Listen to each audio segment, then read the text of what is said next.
Hello, welcome dear students in class 10th and you are watching EduGrid. So today we gonna learn about machine. हमने chapter work energy power complete कर लिया. अब हम पढ़ेंगे machines के बारे में. So what basically machine is? Machine क्या है? ओके तो 388 के डेफिनेशन से हमने देखा है कि जो भी चीज़ इंसान का एफर्ट कम कर सके वो हो गई मशीन. ठीक है, तो वही डेफिनेशन, ये डेफिनेशन जनरल है, anything which reduces the human effort, यही डेफिनेशन दिया था उसने. अब ये डेफिनेशन को हम थोड़ा डिटेल में ले जाते हैं, मतलब चीज़ों को ऑब्जर्व करके वो डेफिनेशन देते हैं. मशीन क्या है? तो मशीन वो चीज़ है which overcome the resistance and increases the speed of the work. तुम रेजिस्टेंस कम कर दे, स्पीड बढ़ा दे, उसे बोलते हैं हम मशीन. तो device by which you can overcome a resistance or gain a speed by applying a comparatively smaller force at the convenient point in given direction. मतलब कम फोर्स पे ज़्यादा काम करवा सको. अभी रेजिस्टेंस क्या है, स्पीड बढ़ाने का क्या है, सब देखते हैं एक एग्जाम्पल से.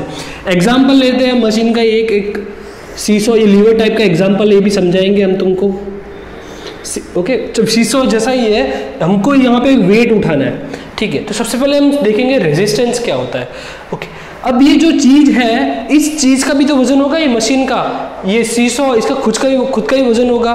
ये प्लैंक है, इस प्लैंक का भी कुछ वेट होगा. तो वो सब आ गया रेजिस्टेंस में, क्योंकि हमारा जो मेन मकसद क्या है, ये लोड को उठाना, ये चीज़ को उठाना.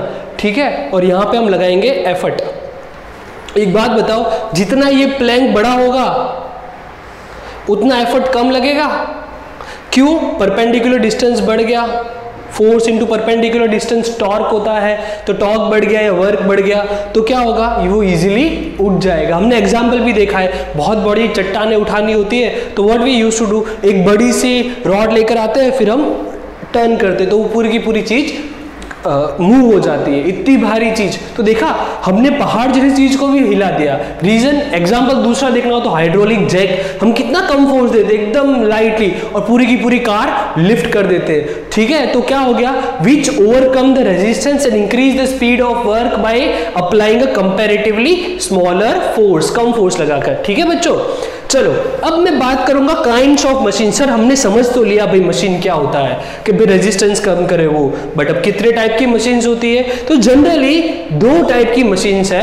ओके, उस मशीन में एक आता है लीवर और एक आता है इंक्लाइन प्लेन. लीवर तो बचपन में ही पढ़ा है, क्या होता है लीवर, बताऊंगा नहीं. अगर देखना हो तो कुछ नहीं, एक लंबी सी रॉड होगी जो टर्न होगी एक फिक्स्ड पॉइंट पर, उसे बोलेंगे हम लीवर. तो ये basically one type of lever ही है. देखो इसको रॉड की तरह काउंट करो तो ये लीवर ही हुआ, एक पॉइंट से टर्न हो रही है, उसे बोलते हैं फल्क्रम.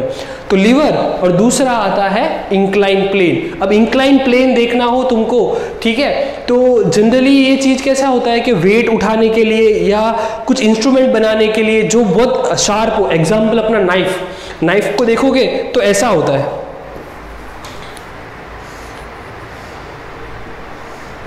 ऐसा पॉइंट होता है नाइफ का, ध्यान से ऑब्जर्व करो, एकदम पतला होता है ये. Okay, this is an application of ways only. दो टाइप वेज लगे हुए, देखो वेज किसको बोलते हैं, इतने पार्ट को वेज बोलते हैं. ठीक है, इतने नुकीले पार्ट को, बट दो वेज लगा के हम यूज करते हैं नाइफ में. फिर अपने ग्राउंड खोदने के लिए इंस्ट्रूमेंट आता है उसके लिए. ठीक है, तो बहुत सारा एग्जाम्पल है इंक्लाइन प्लेन का. अब लीवर की भी दो कैटेगरी है, एक पुली है, एक व्हील एक्सिल है. हमको जो सिलेबस में है वो लीवर और पुली के बारे में पढ़ना है, व्हील एक्सिल के बारे में हमको नहीं पढ़ना. ये हाई क्लासेस इंजीनियरिंग में पढ़ेंगे व्हील और एक्सिल के बारे में अगर लोगे तो. इंक्लाइन प्लेन की बात करेंगे तो वेज और स्क्रू आ गया. ठीक है, स्क्रू के अंदर भी तुम ध्यान से ऑब्जर्व करो, जो उसके थ्रेड्स होते हैं, ठीक है, वो थ्रेड्स कैसे होंगे, ऐसे वेज शेप में होते हैं. क्यों ऐसा होता है, वो इजीली अंदर इन हो सके या आउट हो सके, इसकी वजह से. तो ये हमने एप्लीकेशन देखा. चलो फंक्शन की बात करते हैं, तो मशीन क्या क्या फंक्शन करवा सकती है. तो पहला देखते हैं, इट मल्टीप्लाई द फोर्स. मैं 5 न्यूटन का फोर्स लगा रहा हूँ, वो 50 न्यूटन बना देता है, 10 गुना बढ़ा देता है, इसके लिए तो हेल्पफुल है. फिर दूसरा दिया हुआ इंक्रीजेस द स्पीड, तुम्हारे काम करने की स्पीड भी बढ़ा देगा. और थर्ड है change the direction of force. अब बोलोगे अच्छा डायरेक्शन कैसे चेंज होती है, तो एग्जाम्पल देखते हैं उसका पुली का. पुली में हम करते क्या है, चीज़ों को खींचते हैं नीचे की तरफ, और चीज़ें आती किसकी तरफ है, ऊपर की तरफ आती है, तो डायरेक्शन चेंज किया हमने. Now we learn about general terms of machine. Machine को समझने के लिए, स्टडी करने के लिए, एनालिसिस करने के लिए हमको कुछ जनरल टर्म्स सीखने पड़ेंगे मशीन्स को लेकर। तो वो जनरल टर्म्स हम वन बाय वन डिस्कस करेंगे अभी। तो एक बात बताओ मुझे, मशीन का वर्क क्या है? मैं उसे एनर्जी सप्लाई करता हूँ और उसको यूज़फुल फॉर्म में कन्वर्ट कर देता है। मैं उसको किसी भी फॉर्म में एनर्जी दे रहा हूँ, वो यूज़फुल फॉर्म में कन्वर्ट कर देगा। जैसे फैन मेरा मशीन है, मैं इलेक्ट्रिकल एनर्जी देता हूँ, वो मैकेनिकल फॉर्म में कन्वर्ट कर देता है। सिमिलरली मशीन भी करता है कि एनर्जी को यूज़फुल वर्क में कन्वर्ट कर देता है। चलो अब इसको अच्छे से पढ़ने के लिए जनरल टर्म सारे के सारे हम वन बाय वन चीज़ों को देखेंगे। चलो तो सबसे पहले बात करते हैं हम इनपुट। इनपुट वर्क है, क्या है इनपुट? हम जो दे वो input, work done on machine, machine पे जो वर्क करे वो हम इनपुट दे, मतलब एनर्जी दे। तो work done on machine, energy supply to machine, या फिर work done on machine is called input work. तो इनपुट वर्क का फॉर्मूला क्या होगा? एफर्ट। हम जो अप्लाई करेंगे वो क्या होगा? एफर्ट। और उसकी वजह से जो ऑब्जेक्ट डिस्प्लेस हो वो हो गया डिस्प्लेसमेंट। तो एफर्ट इंटू डिस्प्लेसमेंट, वर्क का हमने फॉर्मूला पढ़ा था फोर्स इंटू डिस्प्लेसमेंट, वैसे ही एफर्ट इंटू डिस्प्लेसमेंट। तो यहाँ पे एफर्ट क्या बताता है? फोर्स है, फोर्स अप्लाइड बाय अस। तो E into D small symbolically. Output की बात करेंगे तो आउटपुट क्या होता है? Again work done by machine. हम इनपुट देने के बाद हमेशा चीज़ों आउटपुट देती है, ठीक है। तो मैंने जो एनर्जी दिया उसने वो यूजफुल फॉर्म में कन्वर्ट किया, that is an output work. Okay, तो work done on machine, work done by machine. उसका अगर मैं फॉर्मूला पढ़ूँ तो क्या होगा? कोई भी ऑब्जेक्ट है हम जनरली जिसका वेट हम कंसिडर करते हैं लोड, तो उसको L बोलते हैं, ठीक है। लोड इनटू डिस्प्लेसमेंट, और ये displacement of an output side हम स्मॉल d से बताते हैं। क्लियर है स्टूडेंट्स? अब यहाँ पे भी एक बहुत बड़ी चीज है कि आउटपुट भी जनरली दो कैटेगरी में डिवाइड किए गए हैं, एक एक्चुअल आउटपुट, एक यूजफुल आउटपुट। ओके, अब इसको समझने के लिए तुम्हें समझाता हूँ मैं कि तुमने जो मशीन यूज की अपना वर्क करवाने के लिए, क्या वो मशीन का कुछ वेट नहीं होगा? होगा कि नहीं होगा? ठीक है, हमने एक एग्जाम्पल देखा भी था सीसो वाले एग्जाम्पल में। हम यहाँ पे एफर्ट देते हैं और ये रहा लोड और ये रहा फलक्रम। हम यहाँ पर एफर्ट अप्लाई करते हैं बट स्टिल हो क्या रहा है? ये हमारा यूजफुल लोड है, हमारा टारगेट क्या है? ये लोड उठाना है। बट हमको साथ ही साथ यहाँ पे जो जॉइंट्स होंगे उनके बीच में रबिंग एक्शन होगा तो फ्रिक्शन देखने मिलेगा। साथ ही साथ हमें ये लीवर है, ये सीसो है, इस सीसो का खुद का भी तो कुछ वेट होगा, वो वेट को भी हमको ओवरकम करना पड़ेगा। क्लियर है? तो उसकी वजह से होता क्या है? लोड दो कैटेगरी में डिवाइडेड है। एक होता है यूजफुल लोड। यूजफुल लोड तुम्हारा टारगेटेड ऑब्जेक्ट का वेट, सिर्फ और सिर्फ लोड, उसे बोलेंगे हम यूजफुल लोड। और पूरी मशीन का लोड को बोलेंगे हम टोटल लोड। ओके, तो यहाँ पे जो ये L है वो क्या दिखाता है? Total load. That means useful load plus resistance, इसको रेजिस्टेंस बोलते हैं। वेट ऑफ मशीन हो गया, फ्रिक्शन ऑफ मशीन हो गया, ये सारे के सारे रेजिस्टेंस। तो it is denoted by capital D, capital L। Capital L is equal to small l plus x मतलब रेजिस्टेंस। अब यूजफुल लोड की बात करूंगा मैं, यूजफुल आउटपुट की बात करूंगा। तो यूजफुल आउटपुट क्या हो गया? सोचो क्या हो गया यूजफुल आउटपुट? वेरी गुड, जो हमारा जो यूजफुल लोड है उसको लिफ्ट करे वो हमारा हो गया यूजफुल आउटपुट। ओके, तो work, the useful work done by the machine, जो यूजफुल वर्क करेगी हमारी मशीन वो हो गया हमारा useful output. Now we will learn about principle of machine, कि भाई प्रिंसिपल ऑफ मशीन होता क्या है। ओके, इसका डेफिनेशन बाकी रह गया। तो यूजफुल लोड हम दिखाएंगे कैसे? Small l into displacement. Small l का मतलब क्या हुआ? Only useful load into displacement. अगर नहीं समझ में आ रहा कोई बात नहीं, हम जब समझ करेंगे तब हमें अच्छे से समझ में आ जाएगा बच्चों। चलो प्रिंसिपल ऑफ मशीन की बात करूंगा। अब एक चीज आती है, ये चीज को ध्यान से देखो, यहाँ पे हम बहुत कम एफर्ट अप्लाई करते हैं और अच्छा खासा वेट वाला ऑब्जेक्ट लोड को हम उठा सकते हैं। तो ऐसा बोल सकता हूँ कि प्रिंसिपल ऑफ मशीन क्या बोलना चाह रहा होगा? दो कंडीशन ही अराइज होती है प्रिंसिपल ऑफ मशीन से। देखना वो कंडीशन क्या है, इस कंडीशन को देखो। अगर इस ऑब्जेक्ट को मैं वर्क दूं तो क्या होगा? या तो ये ज्यादा वर्क क्रिएट करेगी या तो उसके बराबर वर्क क्रिएट करेगी, यही होगा, ठीक है। बट ये कंडीशन रॉन्ग है। वर्क क्या होगा? सेम रहेगा, बिकॉज वर्क भी तो एक एनर्जी है और law of conservation of energy में हमने क्या पढ़ा कि इस दुनिया में ना तो हम एनर्जी को बना सकते हैं ना तो उसे तोड़ सकते हैं। एनर्जी के neither be created nor be destroyed, तो यहाँ पे वर्क इक्वल ही रहेगा। तो प्रिंसिपल ऑफ मशीन ये बोलता है कि लॉ ऑफ कंजर्वेशन एनर्जी पे मैं डिपेंडेंट हूँ। मैं क्या बोल रहा हूँ, input work is equal to output work. तुम जो वर्क दोगे मैं उतना ही वर्क मैं कन्वर्ट करूंगा, उससे ज्यादा मैं कन्वर्ट नहीं करता। ठीक है, तो work done on machine is equal to work done by machine. Clear है स्टूडेंट्स यहाँ तक? ओके, अब आइडियल मशीन्स की बात करते हैं। अब यहाँ पे देखो प्रिंसिपल ऑफ मशीन ने बता दिया जितना वर्क होगा वो यूजफुल फॉर्म में कन्वर्ट होगा। ठीक है, बट एक बात बताओ, क्या ये मुझे सीसॉ का जो वेट था वो मेरे लिए यूजफुल था? नहीं था। मतलब लॉस इस दुनिया में होते ही है। हमने सेकेंड चैप्टर में भी देखा था डिसिपेशन ऑफ एनर्जी, कि इस दुनिया में थोड़ा बहुत लॉस तो है ही है हर चीज का। तो यहाँ पे भी जो लॉस है किसके फॉर्म में, ये सीसॉ के वेट को उठाने का। तो आइडियल मशीन क्या बोलता है कि ऐसी मशीन जो पूरा का पूरा वर्क हमारे यूजफुल आउटपुट में कन्वर्ट करे, तो ऐसा पॉसिबल है ही नहीं। तो इसलिए इसका नाम भी क्या दिया हुआ है, ideal machine. The machine whose parts are weightless and frictionless. कभी होते हैं क्या फ्रिक्शनलेस? तब अगर ये फ्रिक्शनलेस और वेटलेस होगा तभी क्या होगा, इस पे तुम जो एनर्जी स्पेंड करोगे वो पूरी की पूरी एनर्जी कन्वर्ट हो जाएगी यूजफुल फॉर्म में।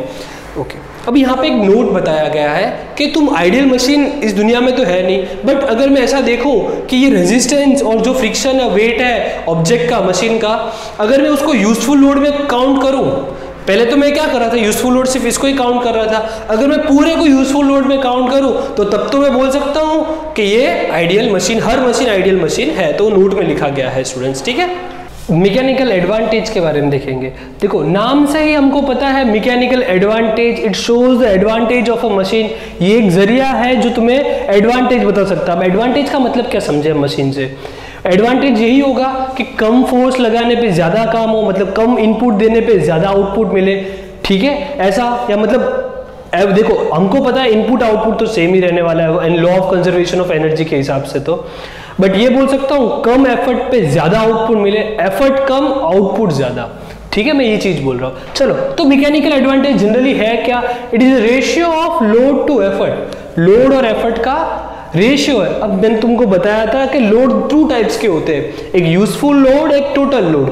यूजफुल लोड और टोटल लोड के बेस पर मैकेनिकल एडवांटेज भी डिफरेंशिएट किए गए हैं 2 कैटेगरीज के अंदर, ideal mechanical advantage and actual mechanical advantage. Ideal mechanical advantage में क्या होगा, जो लोड है वो टोटल लोड है। Okay, so capital L upon effort. Actual mechanical advantage में यूजफुल लोड है तो स्मॉल एल अपॉन ई, इसलिए 2 कैटेगरी में डिवाइडेड है, ideal mechanical advantage and actual mechanical advantage. Velocity ratio की बात करेंगे तो वेलोसिटी रेशियो क्या है? देखो वेलोसिटी का रेशियो, कौन सी velocity?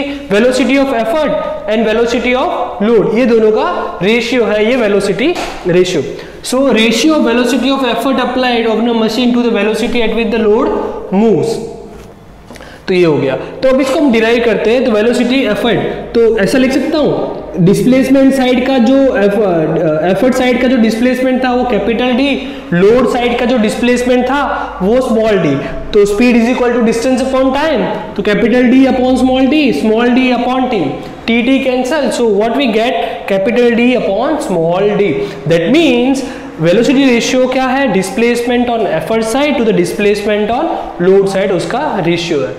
Fine students, now we learn about efficiency.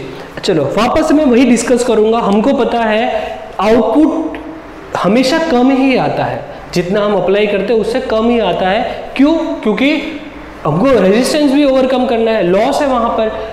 तो एफिशिएंसी हमको हेल्प क्या करता है कि कितना लॉस हो रहा है। अगर मैं बोलूँ माई एफिशिएंसी इज 80%, तो लॉस कितने का हुआ?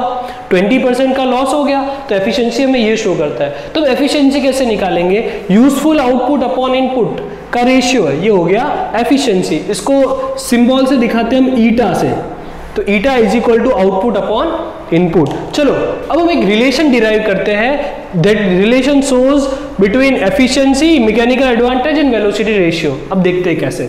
चलो, तो efficiency eta is equal to output upon input था, आउटपुट क्या हो गया?